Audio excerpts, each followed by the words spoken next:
la qualité de la vie On doit revoir notre notion de qualité de vie. et la croissance. Il n'y aura plus d'économie de marché si elle ne vise pas la justice sociale et climatique.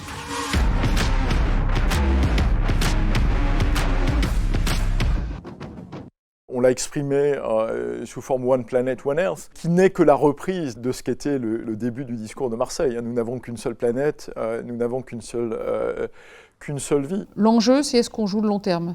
Sur le long terme, il faut faire relier l'économique, le social et l'écologique. Si on raisonne court terme, ça s'oppose. À long terme, ça ne s'oppose pas.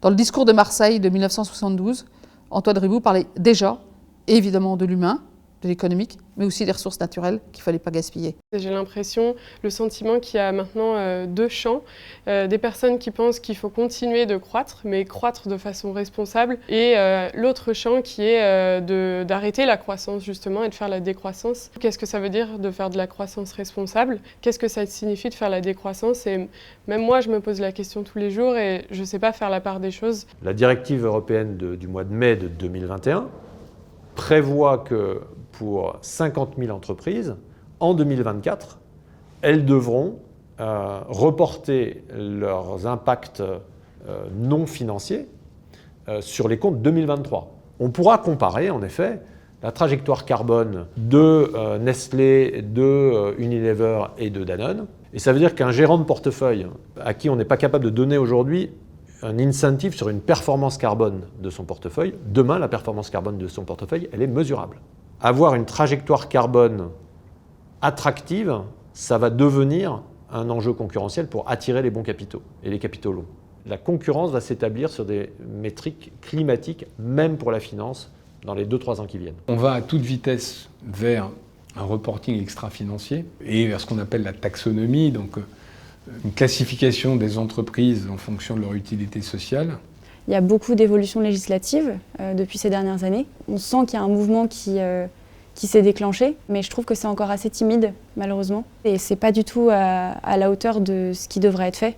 Ma génération, déjà, elle a pas la même innocence que encore la génération de mes parents ou les générations précédentes, puisqu'on a été informés très vite de tous les problèmes qu'il pouvait y avoir dans la société et dans le monde. Et donc ça fait que vraiment, on a cette capacité, je pense, à derrière choisir plus vite, plus tôt, ce qu'on souhaite. Les 30 000 étudiants qui ont signé l'appel pour un éveil écologique, c'est pas rien. Ils ont fait l'ESSEC, ils ont fait HEC, ils ont fait Subdeco, Normal Sup, X, Mines, etc. Donc ils sont plus de 30 000, ils sont peut-être 35 000 maintenant. Ils ont dit qu'ils ne s'engageraient pas à travailler pour une entreprise dite climaticide. La voix exprimée par ces collectifs va devenir incontournable. Les CEO qui n'y prêteraient pas attention passeront vraiment à côté du futur de leur entreprise. Parce qu'il est clair que dans ces collectifs sont les leaders des entreprises dans 10 ans. Et les entreprises, quand elles se rendent compte qu'on n'est même plus prêt à travailler pour eux, à gagner de l'argent pourtant, en allant chez eux, je pense qu'elles se remettent en question. Si on veut changer la société, il ne faut pas se mettre en marge. Parce que c'est justement en apportant de l'intelligence, de l'énergie, de l'innovation, de la disruption à l'intérieur des grandes entreprises qu'on fera bouger le système. Pour moi, il faut être à l'intérieur des grands groupes pour changer les choses, parce que c'est eux qui ont l'impact le plus important. Et ne pas oublier que si tu veux emmener des grosses entreprises, il ne faut jamais faire de boxe. Jamais. Il faut toujours faire du judo. La vie du double projet économique et social est entre les mains de tous les salariés, tous. Il m'a sans doute fallu, je sais pas, 1 an ou 2 pour prendre mes marques en tant que directeur financier et commencer à rentrer la finance à l'intérieur du double projet et le double projet à l'intérieur de la finance. Et ces prérogatives de responsabilité financière ont été vraiment un atout pour faire bouger les lignes. On ne pouvait en rien me traiter du doux rêveur que serait le directeur du développement durable. Et il y a quelqu'un qui m'a dit si c'était à refaire, à HEC, est-ce que vous referiez la majeure finance ou vous feriez la majeure développement durable? Et j'ai dit je referais la majeure finance. Je n'aurais pas été capable de porter, d'initier, de me sentir moi-même bien sur mes appuis, comme je l'ai été pour transformer le modèle si je n'avais pas connu le modèle de l'intérieur. Je vais le dire différemment, je pense qu'on ne transforme bien que ce qu'on connaît vraiment, quoi. Tu ne changeras jamais ton rapport à l'actionnaire qui est le bénéfice. Qu'est-ce que ça lui rapporte à lui? Simplement, ça peut lui rapporter de la fierté, ça peut lui rapporter du sens. C'est une génération qui se pose milliards de questions.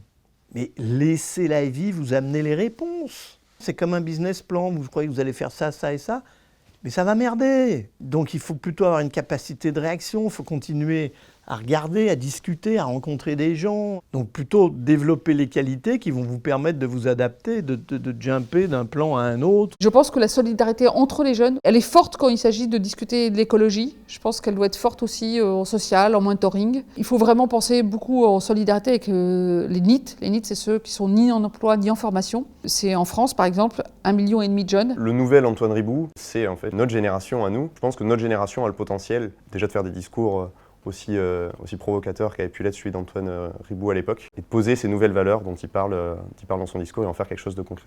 Cette génération-là, elle est faite pour apporter des engagements nouveaux en faveur du vivre ensemble, en faveur du faire ensemble, parce que c'est de l'action, et en faveur aussi d'une résilience pour la planète. Ouais. Ils sont en fait le fer de lance de ce changement. Le message aux jeunes, c'est restez jeunes. Apprenez, posez des questions, découvrez, tentez des choses, faites des choses. Chacun, nous tous, on a la possibilité d'avoir un impact réel. Donc ne restez pas sur les lignes, essayez. Osez être vous-même et osez aller vers ce qui fait sens pour vous. Restez libre, responsable et légèrement indiscipliné.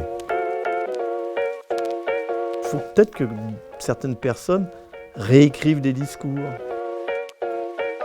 Mais il ne faut pas qu'on soit dans l'utopie et le militantisme. Ça, c'est pas l'entreprise. Le discours de Marseille, c'est pas de l'utopie, c'est pas du militantisme. Hein. Moi, ce que j'ai essayé, c'est de leur donner de l'espoir à eux-mêmes, par leur talent propre, et parce qu'ils les amusent dans la vie, ce qu'ils savent faire au naturel.